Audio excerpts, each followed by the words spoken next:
Syederalun, putra mahkota Arab Saudi, Pangeran Mohammed bin Salman, membebaskan kewajiban berjilbab bagi para wanita. Berikut informasi selengkapnya. Syederalun, putra mahkota Arab Saudi, Pangeran Mohammed bin Salman atau MBS, membebaskan kewajiban berjilbab bagi para wanita. Aturan wajib jilbab itu telah dicabut Pangeran Mohammed belum lama ini. Hal ini merupakan satu dari sekian banyak perubahan yang dilakukan Pangeran MBS.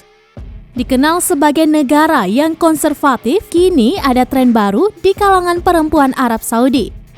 Setelah pemakaian hijab tidak lagi diwajibkan, kini para perempuan Arab Saudi ramai-ramai memotong rambutnya menjadi pendek.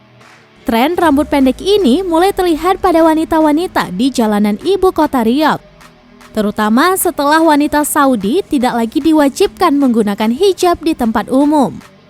Salah satunya adalah Safi, seorang dokter perempuan di sebuah rumah sakit di ibu kota Riyadh yang memutuskan untuk mengganti tampilannya dengan sangat dramatis. Dia memotong rambutnya yang panjang hingga sampai ke bagian leher. Mengutip laporan AFP, potongan rambut pendek semakin populer di kalangan wanita pekerja di Arab Saudi.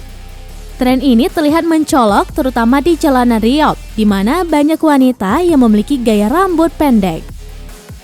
Demikian informasi terkini, Syederalun saksikan terus beragam informasi terkini dan menarik lainnya di kanal YouTube Serambi On TV, di Facebook Serambi News dan website serambinews.com.